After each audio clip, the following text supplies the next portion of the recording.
בחרתי את השיק הפריזאי, אישה צרפתייה קטנה עם בגד פרחוני קטן לקיץ 2013, ולכן אנחנו זורמים עם המראה שהוא בצבעוניות חומה.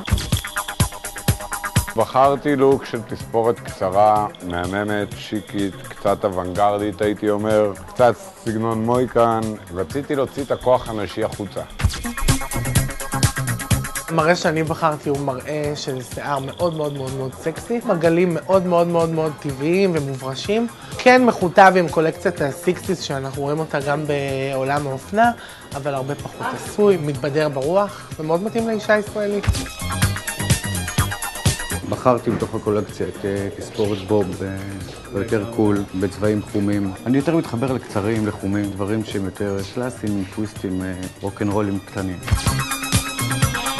המאפיינים של הקולקציה זה שילוב של קונטרסטים בין שיער פרוע לקווים חדים. מה שמאפיין אותה בעיקר זה הניגודיות גם בצבע, שאנחנו רואים משחק של צבעים מכהה לבהיר.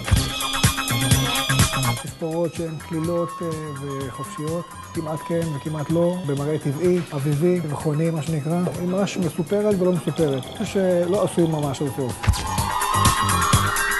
אני חושבת שהמראה הזה הוא מראה משגע, הוא מאוד רענן, אביבי ומתאים לאישה הישראלית באשר היא. אני בחרתי את התספורת הזאת כדי לתת מראה יותר אמיתי לשיער. כאילו היא הייתה בים והיא גלשה על גלים, וזה הקצוות הבהירים מהשמש, מראה טבעי.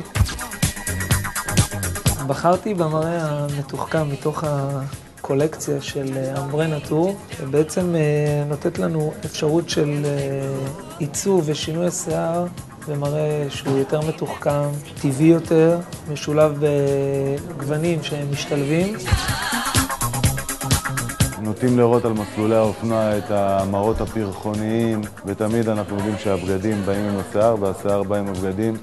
אז אני בחרתי את המראה האומברה, צבעים יותר טבעיים, מראה יותר נטורל, אבל נותן הרבה אפ לגוונים אור של הפנים, לעיניים.